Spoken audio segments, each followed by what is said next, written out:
Oh, this is amazing. This is what we want.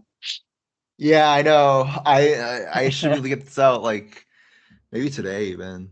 Definitely Friday at this point. There's like some like optimization shit that's like kind of fucked, but yes. So yeah, I mean the pivots are very clean on here. Is that the 5922, that Yeah, pivot? that's Oh, 22. look at, Yeah, you see, that's where I get out of my long. yeah, Only because ESPX was showing maximum gamma there. And that's it. yeah, exactly. I mean that's I think, yeah, it's really great pivots. I've already said this, but like, I try not to think directionally. I just think like, okay, well, I don't, I don't want to interact with spot price unless I'm at a pivot, and then Ah, then I suss out where do I want to go or where I want to leave. Really, in this case, right on 22. uh-huh. And I guess we do have a That's target here at 87, possibly. yeah, possibly. Yeah, look at that. It's just the two. Yeah, I think shifting So down. and if you, I mean, obviously, I don't know if you Mhm. look at this, but that 58, 87, 86 is been Mhm. level for a couple of days. Yeah. Market, it's just been Oh. Oh, yeah. bounce, come back, bounce, come back, bounce. Weekly So it's an balance. important level. Um, that's basically where I go kind of like today, Yeah, because it's it's been bouncing. 58.60 on SPX. That's where those puts came in on Monday, actually. Yeah, exactly. Yeah, that's amazing, isn't it? Like, I don't know what moves them. I don't know if the option guys, they go into the charts and they say, okay, let's gonna do this here or what. But it's amazing how these levels kind of tend to work. Just levels. I don't know. Yeah. I mean, typically I think they're just hedging some other exposure, but like that still has a clear effect on the system, right? And Yeah. like whether or not they're using I, I don't think they're using TA or anything like that, but the effect is like all the small fish are kind of following in their wake. Amazing. Yes, and when this tool is kind of going to be available for the users. Oh, this maybe today, Oh, maybe really? Friday. Oh, amazing. Um, I'm just working on the.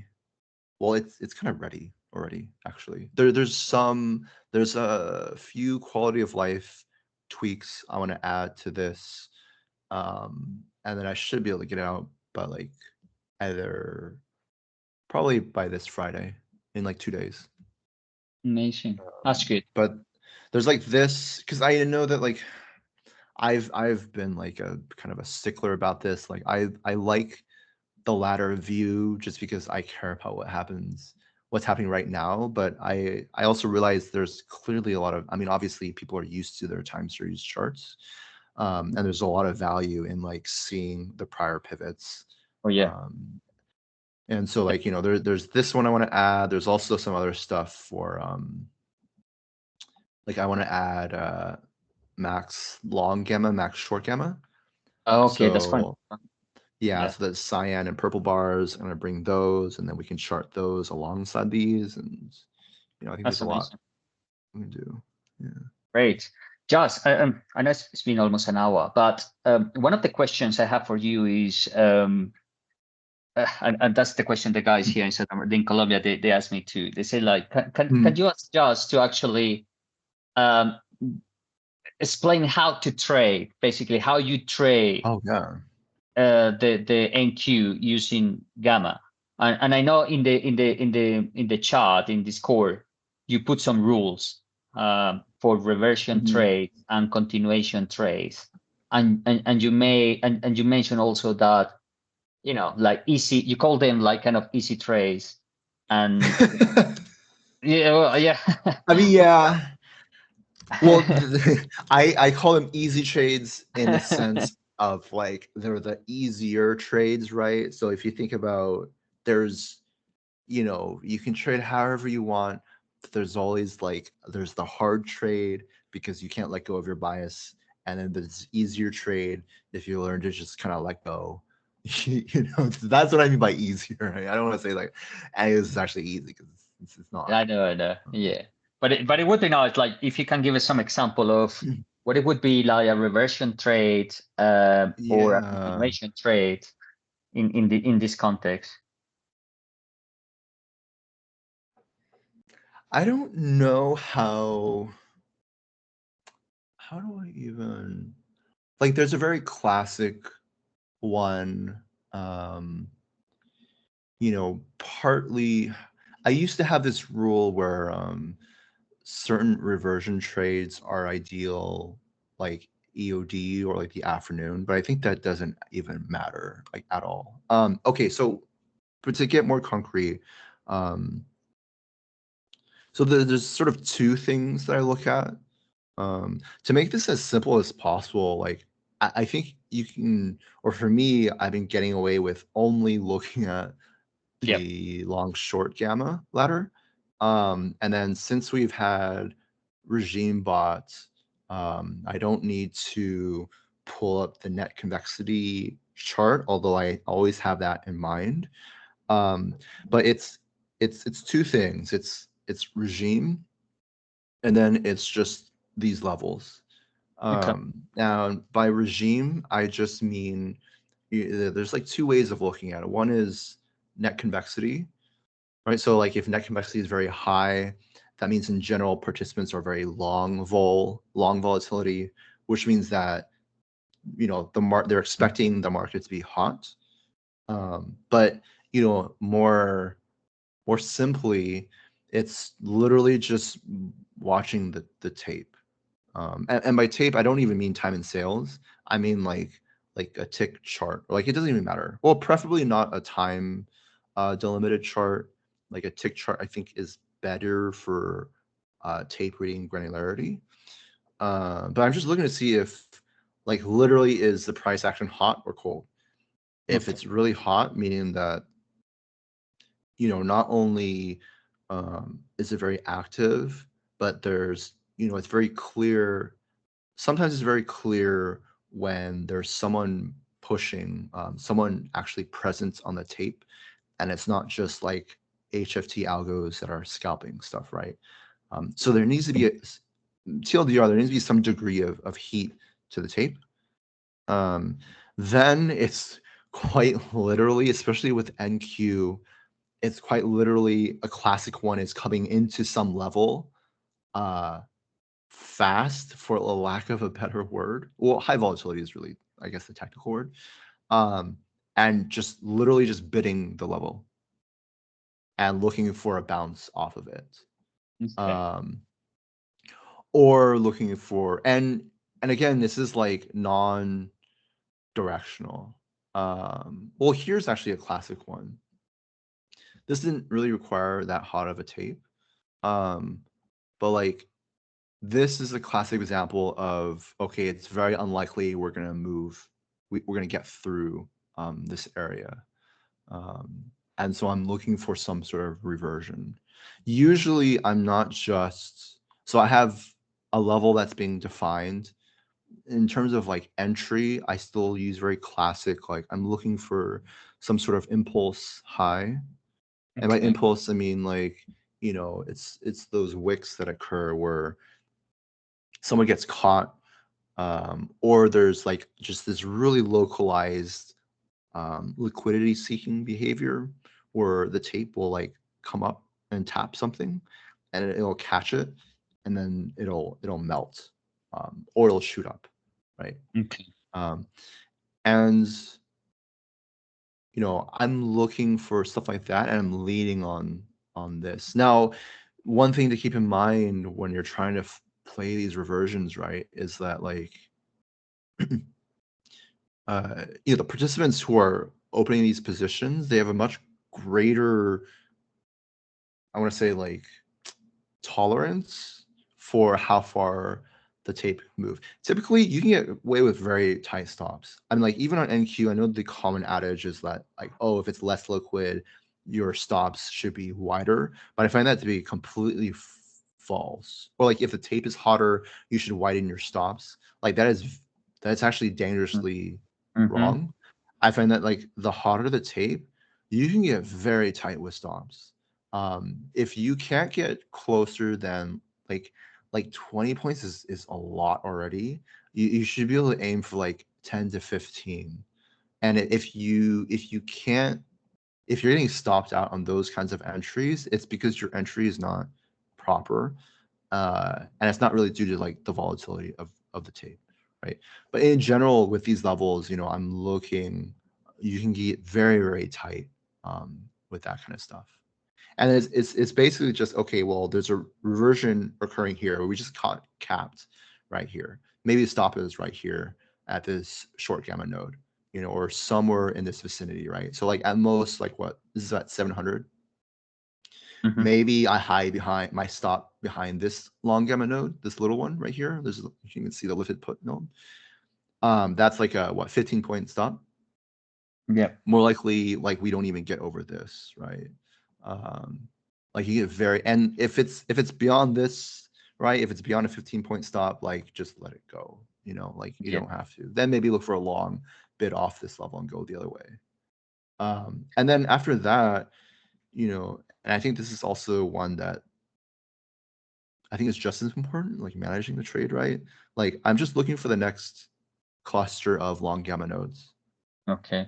That's basically an example of a reversion trade, right? And Yeah. I think you put they put like, I quote, offer a level for reversion that you want a long call gamma to bounce off and go down. So that's basically what we just saw. Long gamma, the price kind of found resistance and then came down. That's actually a good Yeah. example. Yeah, So, today is particularly excellent for this, actually. but let me ask you something. If the Mhm. spot price actually, move above those Mhm. resistance level, that would be kind of continuation trade, right? So actually that long gamma is actually pushing the price higher, and you would go long, right? Yes, so there's two things, right? So like, always thinking in terms of spot wants to move away from these. So Okay. like, so that's like, spot price wants to move away from these levels, but I think also on a practical aspect is you don't necessarily, like, yes, you can look for the longs over it. But I think, at least for me personally, from an execution standpoint, I prefer to, um, how do I say this? So like everyone has a bias, right? Yeah. Whether your bias aligns with like the quote unquote ease, whether your bias aligns with like the actual market regime determines whether your trades are going to be easy or hard. For me, I find it very difficult to let go of my bias. I don't know if that's true for everyone. It is I true. think, My bias is to go long. I found it very hard well, to sell my. I'm like kind of a perma bearer lately. I don't know why, but I think, you know, there's this thinking that you can change, or at least it seems that people think that they can try, if they align their bias with what the market is actually doing, then their trades will suddenly succeed. But for me, maybe it took quite a bit of reflecting. I find that like it's not quite feasible. It's very difficult for me to do that. So it's easier for me to like, okay, if my bias is not aligning with the market, um it's better to just step away because I don't want to take the hard trades, right? So like, yes, if I'm short here and because I'm bearish, but market regime is bullish, it still makes sense to try to take what would be a quote unquote hard trade at that point. But if it exceeds this area, I'm just speaking practical terms, I prefer to not try to play for the long continuation. Because just because my bias now, I know it's not aligning with like the actual market regime, that turns into the hard trade for me personally. Even though technically that would be, so there's a bit of like self-reflection I think that comes into classifying stuff Yeah. as easy or hard, right? But the point is that like the point is picking the area that you want to interact, right? That you want to change your exposure, right? It's okay to be wrong. It's okay for your bias to be wrong, as long as you're willing to just restrict your interactions with spot price to these specific areas. You can minimize you can minimize loss, right? You can minimize the risk because you're not trying to enter here or enter here, where like spot price is going to probably range quite a bit before going to the next node or whatever.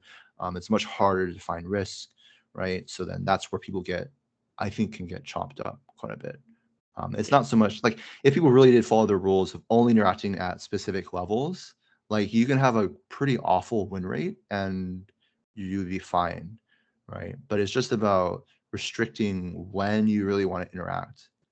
Actually, another meta aspect of that is that like, especially with this, I find it best to not even like actively trade unless I see a lot of long gamma, because it takes a lot for people to be willing to transact like this. And so like, if I don't see a lot of long gamma, then it's probably not like the tape is probably not worth trading. I mean, today is definitely worth trading. I see. Because Yeah.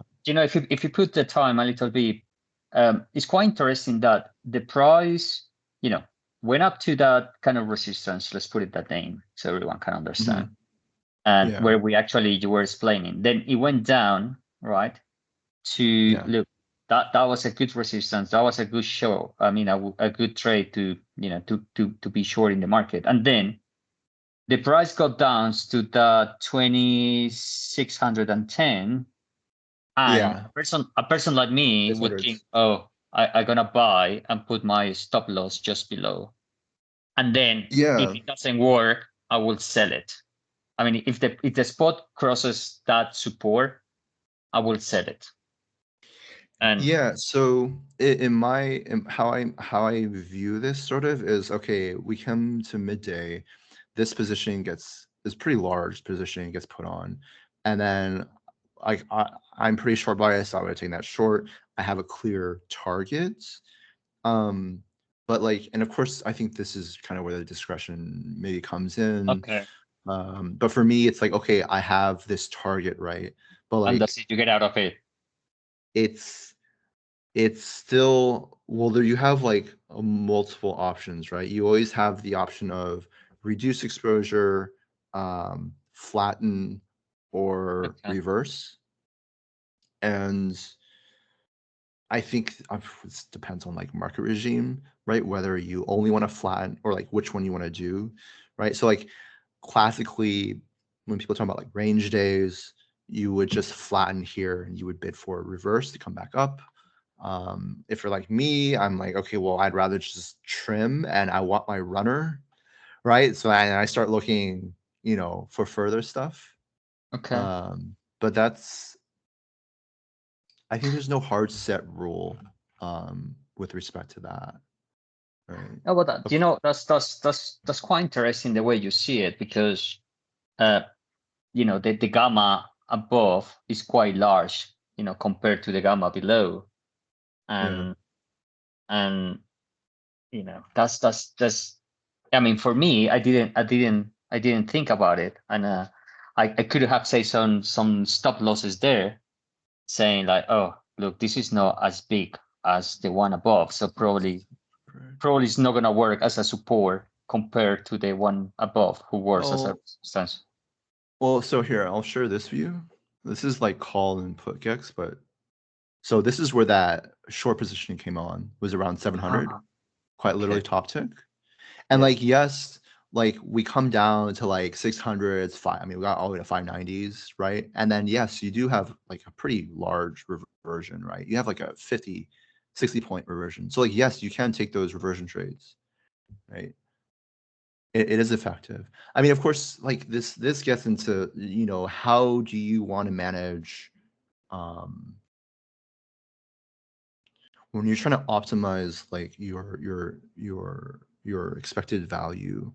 You know, it's sort of okay, well, is it likely for, because if you're looking at the past couple of days, right, and then you even look at this morning, like the impetus really would be to like, okay, I'll just flip long and then look for the runner continuation.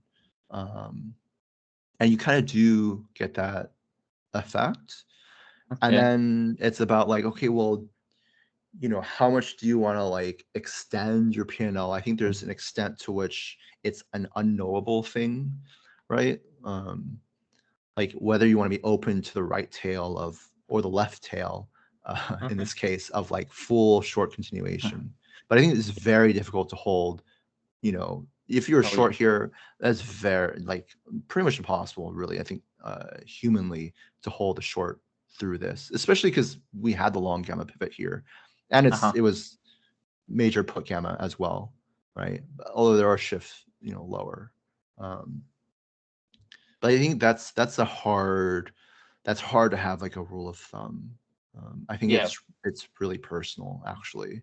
You know, I know that Clark, he, you know, he loves moving his stops into profit, and he doesn't care, at least lately, he doesn't care to look for the like these extreme runners. I prefer to not move my stops and like let the runner just, you know, God willing, go wherever it goes, you know, but that also doesn't work out, right? And I think if you're susceptible to tilting, um, that can also be a really bad idea to let the runner run. Mm, yeah. No, but you know what? That's an amazing insight because, as I said before to you, I didn't know how to trade NQ by looking at that kind of gamma profile. I was trading NQ by looking SPY, so and Mm, looking for those kind of maximum levels of positive or negative gamma. mhm. But you know, by you sharing this, you know, make it clear now. It's just so much clear because I saw the chart. I saw in Discord like all the guys were trading, putting stops, making money. I was like, how the hell they do it? I don't know how they read this, and now it makes a lot of sense. It does I make mean, a I lot of spent sense. a very long time in ES, you know, like that's where it was.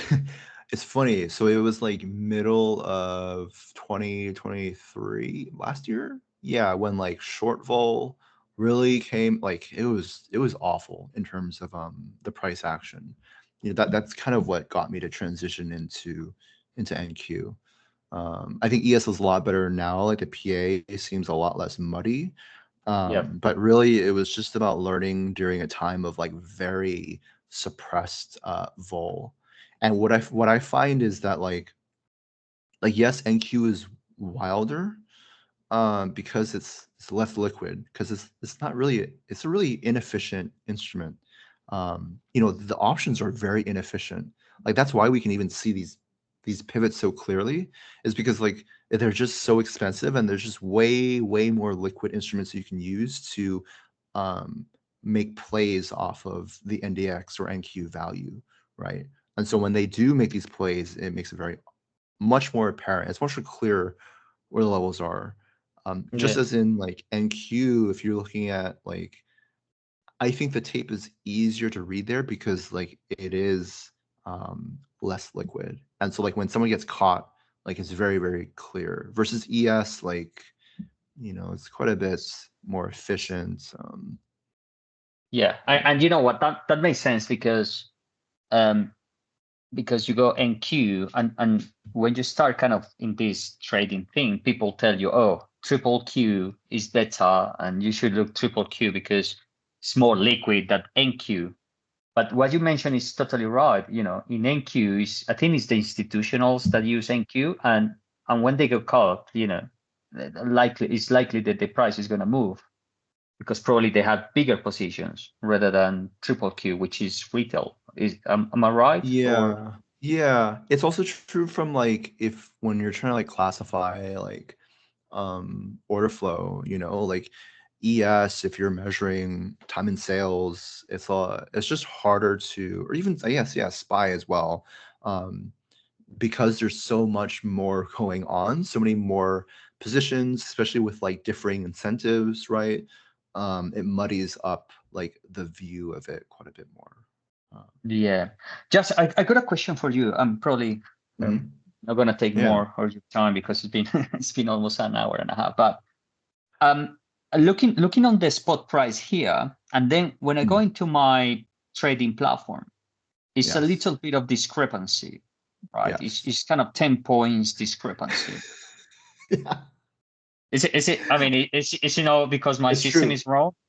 No. So Okay, so yes, this is a really good question. I will refer people to this video when people ask. So practically speaking, the first thing to check is just the clock, right? So if the clock is, it should be within a few seconds, if not 1 second. If you're like, your futures broker should have an accurate time clock. Yep. To tell you what the latest time temp is. So as long as that's aligned, you are seeing the current price. Now, to clarify why that's the case, Okay. so this is not truly futures, spots, and options. This is the NDX options and spot price.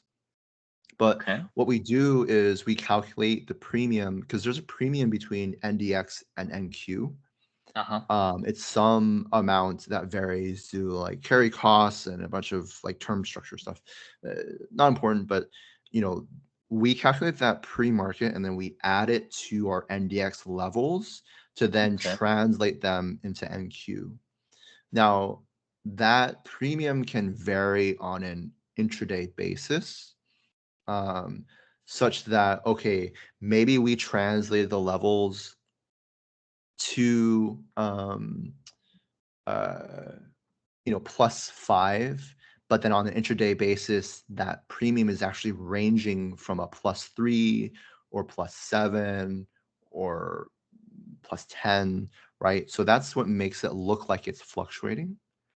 But what helps, I think, is that it's not actually changing. Like in this case, right, we're looking at 693, and maybe the premium was different at this time at like around 12 o'clock. Maybe it was like +10 or +15 or something.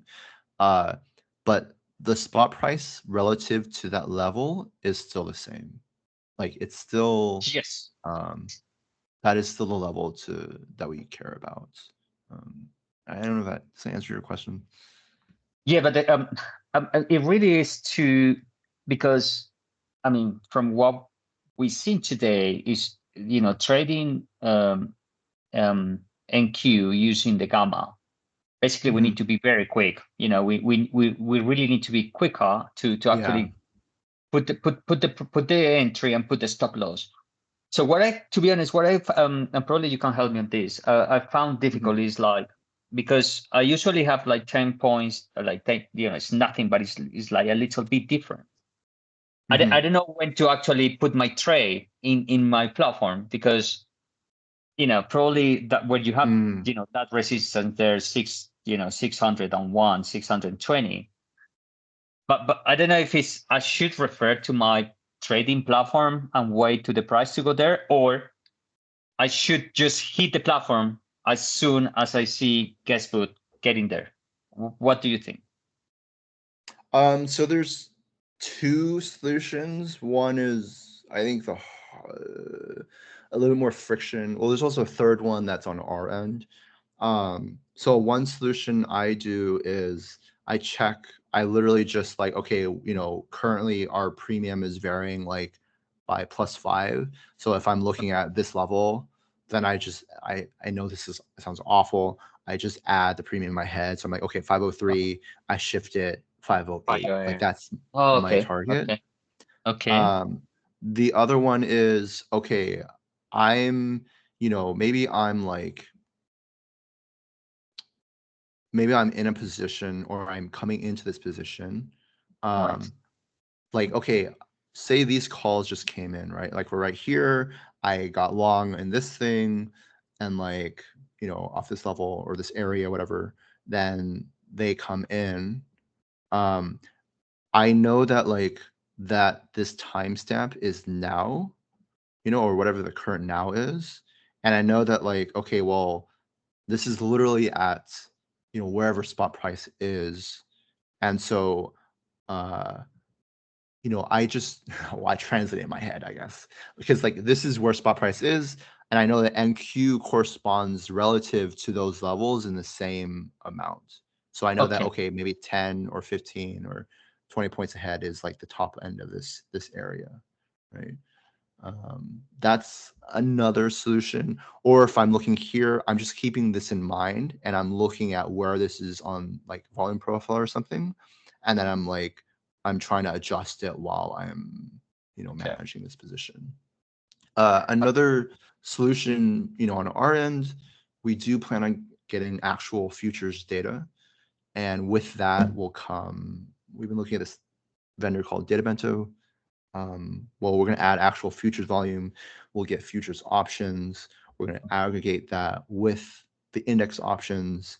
And then Wow. we can have like a true, like an actual futures data spot price. So it'll be directly corresponding instead of this premium translated like pseudo, future spot price.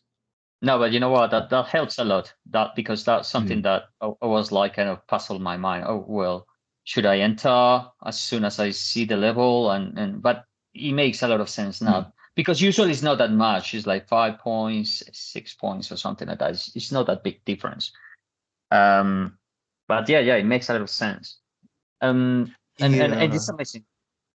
Mm. And I was gonna say, like basically you show us how to basically you trade. And as I say to the guys here, when NQ, I agree with you. We have to put like very tight stops. If it doesn't work the level, does it? Let it go.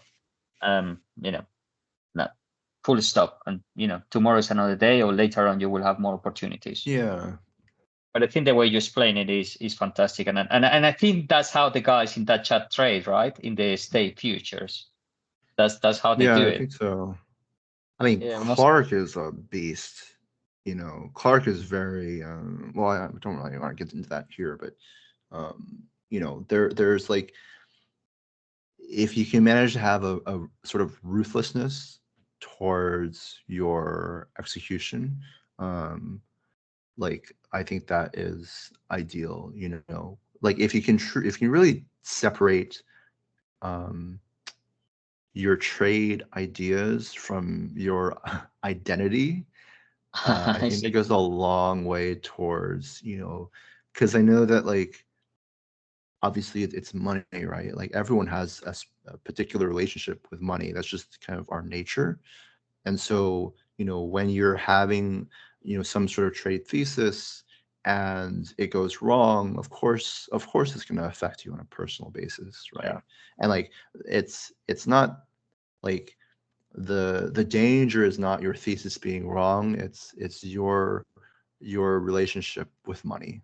Okay, maybe that's a little bit too much for this talk, but that's like, I that's think that's a that's very that's a valuable. topic for psychology, trading psychology. Yeah, yeah, No, it's true. It's just basically the ego. Like you don't yes, want to be wrong, but at the end of the yes, day, as a friend of mine told me, listen, it could be the most ugly trade, but if that makes you money, just do it. Doesn't have to be pretty. It doesn't have to be pretty, and you yeah, don't have to feel like you've done it right. Oh, you beat the market. Forget about it. Just make your money and get out of it. yeah. It's also like, the market doesn't really give a shit about what you think. The market's just going to do what it wants to do. Oh yeah, definitely. It's at the end of the day, thank you and thank Jones because this tool has been amazing and has helped so many traders, futures traders especially. Honestly, I know I can't imagine how much work you guys have to do behind the scenes, but it's been fantastic. And today, it's been amazing to know how you guys trade these NQ NDX, and I'm sure I'm gonna start to Yeah. use it tomorrow. Pretty sure. Yeah, I'm I'm glad gonna. to hear that, like it's sure it's a lot of work, but like it's also, I mean, most of the stuff I like half the time I'm making it for myself, because it just helps me. And I don't know, it feels like a privilege to be able to make it such that you guys are also getting value out of it. So, for me, it's not really, well, it'll still work, but it's not bad. But I'm Well, that's glad amazing. to like be able No, to no, provide this it to you is. guys. It is. It is. Trust me. It use a lot of value to actually trade, and I've been quite good at this. I mean, to be honest with you, for me was quite difficult starting this trading because I was an institutional trader in London, and just recently I read a book that say like, well, the statistics shows that 5% of traders who actually got into this job actually succeed. But guess what? Institutional traders who go into retail 1%. And I was like, oh my God, really? And it's all about the ego, and you gotta, your ego, and you got a stable salary, and et cetera, et cetera. But that's what I'm saying. Like for me personally, using this tool has been amazing, and I can't thank you enough, honestly. Thank you for saying that, Fredy. Just I don't know if you want to add something. I mean, we talk a lot about many things, how you trade, all these volatility skew, but it's something that you think we should know for the futures traders, or something that probably we miss? Part of it is like screen time, right? Part of it is like, I think that like stuff like this, it can be very confusing due to the terminology often used. But I think there is like an intuition that can be built, that doesn't really require, like it's not as complicated as people make it. Obviously, it's still very difficult. That's the screen time. Like, listen, Yes. I'm helping some guys, and Mhm. I just tell them it's just a screen time. I mean, it's like flying an airplane. You read a book in 3 months, all the instructions, but you actually have to go on, be a pilot Yeah, and fly you have for to many, assemble it. many hours. It's the same Yeah, with this thing. it's still And a lot that's of where work. that's the reason I decided to, ask you to do this interview, because I don't know, so many people get into this and they have no idea. It's just like they see some lines and they think they are levels, like technical levels, and really it's a lot behind those, all that we're Oh, seeing today. I do want to say, okay, I had to maybe think of something. I said this like a while ago, where I think it's a very common path for a lot of retail traders, where you start off and like you want to know everything about the market. And so you start putting all these things onto your charts. Like you're trying to build this indicator, that indicator, you're trying to give this reasoning, and you're like, okay, well, now how to combine all these reasons. And then you get to a certain point where you start, you've gotten more experience and you start removing things from your chart. You're Mhm. cutting it down, right? You're trying to simplify it, and eventually you end up back with just a grayscale tick chart. Um, I think that, obviously there's so many different ways of trading. I don't think this is the end all be all. But like for me at least, like this is pretty much the simplest that I can think of in terms of, okay, I want to look at the options market and I just combine that with futures tape, and then I don't give a shit about anything else. And like this has been my nest, I guess you could say.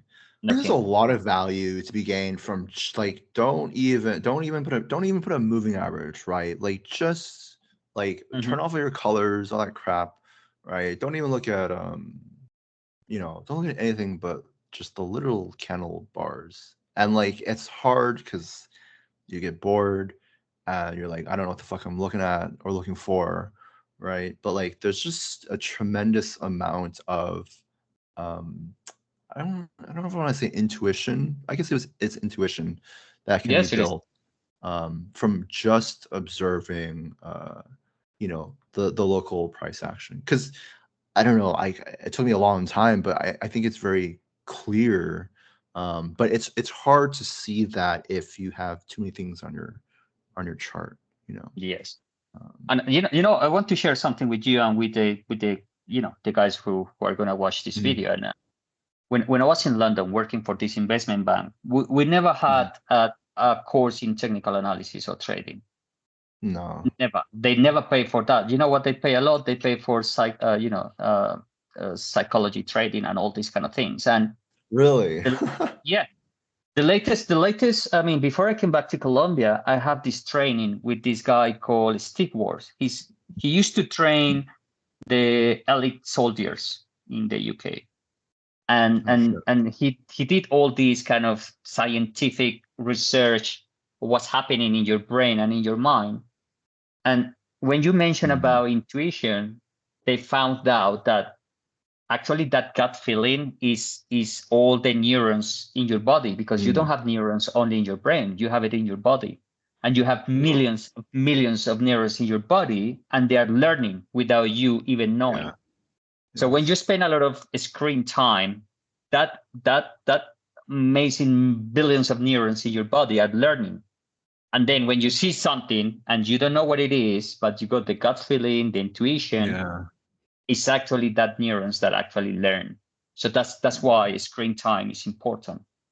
Yeah. And that's something that guy told me at that time, and I remember every single day of my life. And I said, you know what, this is it applies across like so many things, right? Like, oftentimes like in software, people talk about tutorial hell, which is where people are trying to learn how to code, but they just keep watching tutorials on YouTube, but they don't like just literally sit down and try to build something.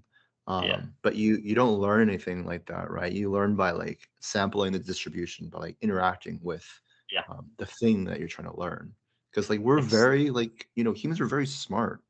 But that comes from like the interactions with stuff. Yeah, I know that. I know. I was trying to learn Python, but I didn't put the hours on that.